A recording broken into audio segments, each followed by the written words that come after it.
there's a lot of bad actors on social media, unfortunately. Part of the reason I went on social media is I was like, wait a second, like people will say like, I'm Dr. So-and-so, and they really never went to med school or they have no credential. Like there's a lot of people like that. That's scary. It's really scary because who's going to fact check, like, right. And so that was what I started to see. I'm like, wait a second, they're saying something completely wrong. And then you'd see their profile and you're like, are they really a doctor? Because mostly it's doctor that people are trying to be or whatever, expert. So I knew that was part of the reason. I think people are now more savvy and understand like, hey, you say you know what you're talking about, but like, how do you really know what you're talking about? So I think people are they can see through things. Authenticity screams out even through the internet. So I can tell. I know you can too, because you're probably like so savvy.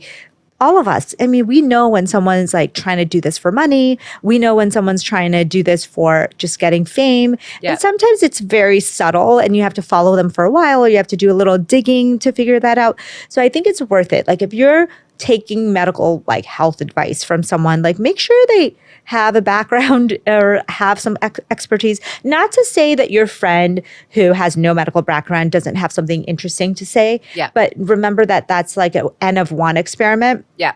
Whereas what I try to do always is I try to think, is this my opinion or is this something that is backed by science? And is there like a crossroads where it's been my experience and it's backed by science? That's where I like to stay. Yeah. Because I could say, have a lot of magnesium in your food. And you might be like, well, no, because the other guy said like not to have magnesium. So I have to say, well, it's not just my opinion. Like there's these studies that show for women, as you age, you really need more magnesium and it's good for your brain as you age.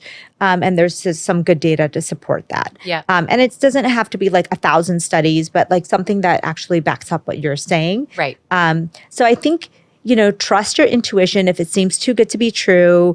If it seems this one pill will lose all the weight and fix your hormones and get rid of the bloat. Yes. I was like, what was I sold? Like some apple cider vinegar gummies, on Shark Tank. Yes. And then I get the package and I'm like, the first ingredient's corn syrup. Like, I don't think this is legit. And then they kept charging my credit card. So yes. Yeah. So you've been there. I mean, we've all been there. I think, that's life in 2025. Social media. Yeah. So I think being a little savvy about who is giving this information, who's paying for this information, and also like trust your gut. I feel like I can always tell when someone's a little bit off. Yeah. And then once you do the research, you can kind of usually get it. Wow. And it's hard. And once you trust an expert, like say someone trusts you, right? And then you have a responsibility then, like when people trust me, I have a responsibility then to only talk about things that I think are going to be beneficial. Like I literally try to think of the things